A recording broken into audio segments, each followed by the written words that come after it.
Okay, huge movie fanatics coming back with the last. I was gonna say last Star Trek, but it's the last Next Generation Star Trek review. Sort of the last Star Trek movie. Why? Why is it?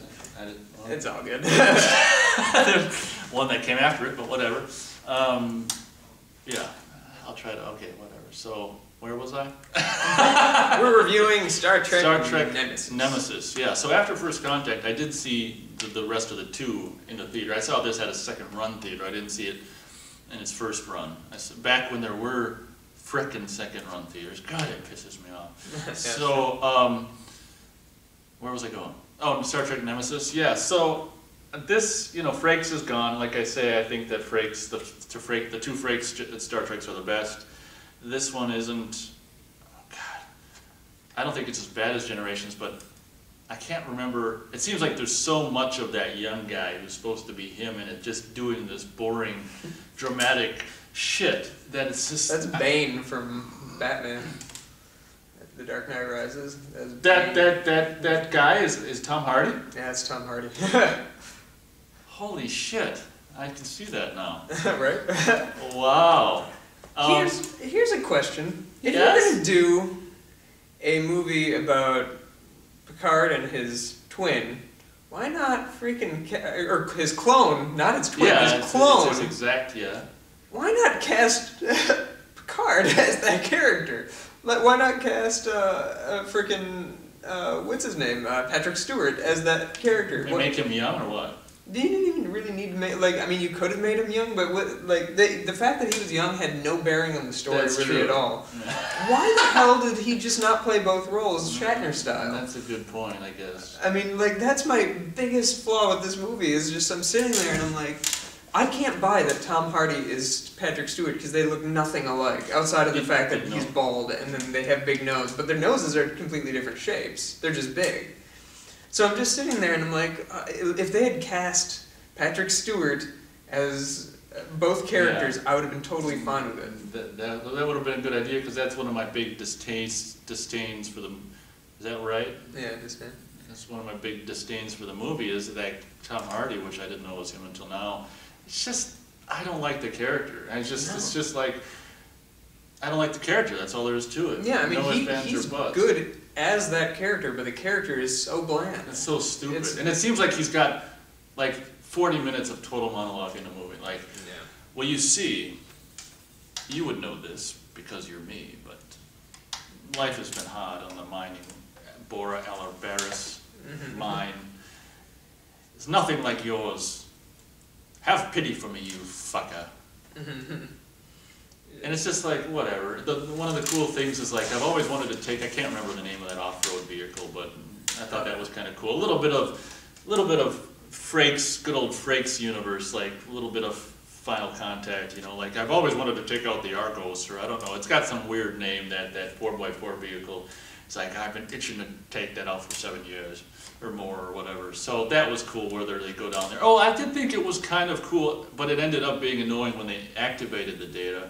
I thought it was actually cool when they found data, because it was a cool parallel to Picard finds himself and then Data finds himself. But I thought the Data finding himself was much more interesting than the goddamn Picard thing. But it was annoying when they turned him on and he's like, what? Why? I'm gonna brush your teeth. Why? I'm gonna comb your hair. Why? It's just shut the fuck up. I was like, hadn't we just watched the show for 7 years plus 3 other movies to get you away from that character, and he's playing the character he was originally? I know, isn't that stupid? Before I forget it, I just want to mention that they do the complete and total, I don't want to steal your fire, but Wrath of Khan. Oh yeah, it's no, it's flat out. The movie is a ripoff of Wrath of Khan. Oh, is that what you were going to say? Yeah, they're one of my other big problems with it is they go Wrath of Khan with the movie, which is fine. I mean, it worked before. Why not do it again? But they do it wrong. The whole idea that was so powerful and subsequently destroyed with Wrath of Khan was that Spock dies. There is a loss that happens at the end of this movie. They've since revitalized his character and whatnot.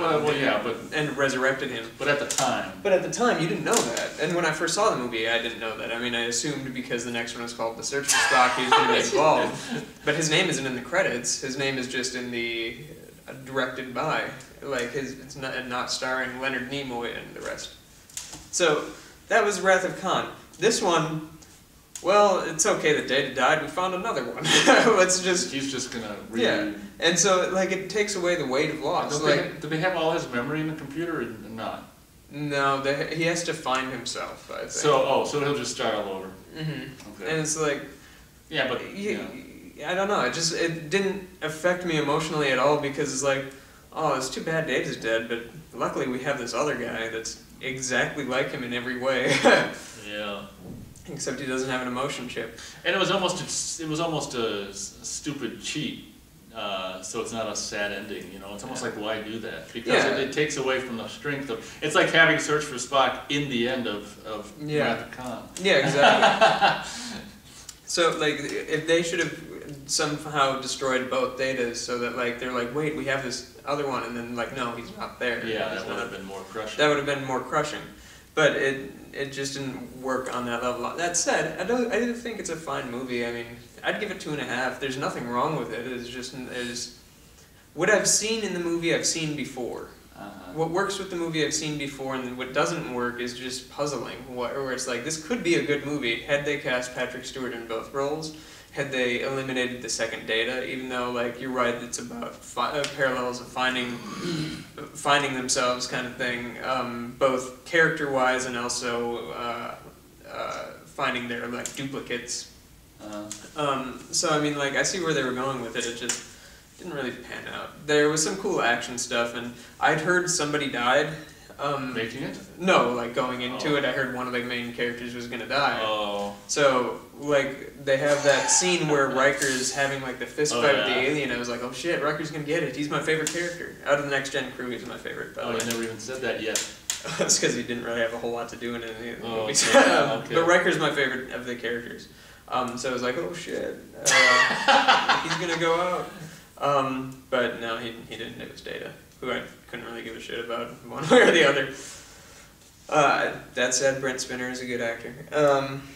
And then they had the awkward rape scene with Deanna Troi, where like they're raping her mind. Yeah. Oh. Like where they're having sex, but then she's seeing. Oh, that's right. Yeah, isn't that funny? That's weird.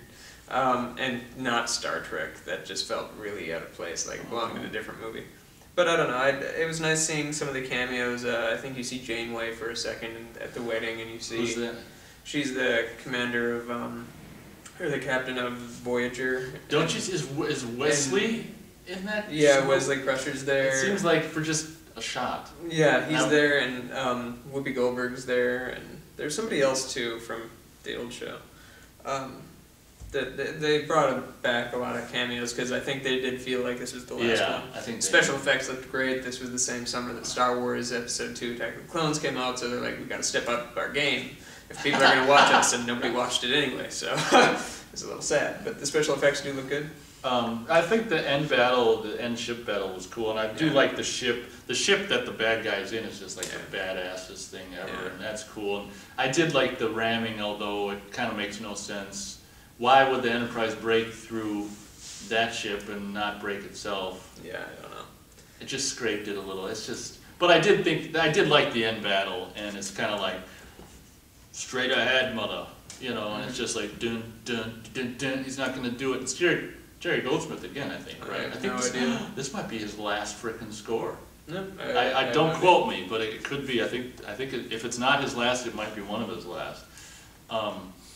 So yeah, there's cool aspects. I'm gonna go 2.5 too, not to ride on your coattails, but there's cool aspects. But that bald guy just bugs me. And one thing I don't it went away. I had a point that I didn't like about it that just lost.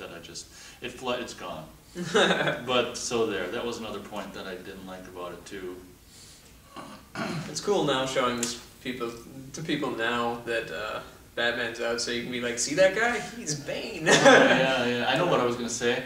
The one thing, this is the first Star Trek movie post Phantom Menace, you know, post a new Star Wars, and right when it started, because that was one of the things I hated about like the first two movies with the Trade Federation and all this kind of technical garbage shit. And so as soon as the damn thing starts, and it's like, and we have to open negotiations. I'm like, what is this? Is episode? What is this? Star Wars or Star Trek? It's Star Trek. And I thought that was, I don't know, blatantly just obvious. I don't know why that's there. If it was like, yeah, I'm not sure. wasn't that weird? Because it was just it was no plot point. It was just kind of gobbledygook, pointless dialogue. And so let's just say trade negotiations, and it's like that was what I was gonna say. Yeah.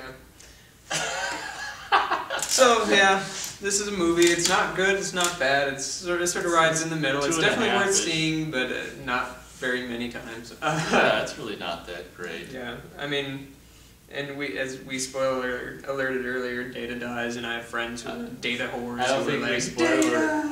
No, we didn't. We just were like, and Data's dead. Well, spoiler alert. But yeah, so that's crushing to people who like that character. Oh. But There's like as I 2 say, billion hours of data video on yeah. episodes to watch. Pretty much, it didn't really bother me. But it was cool that they went there, I guess. All right. Star Trek. What's that called? Nemesis. Yeah. Thanks for watching.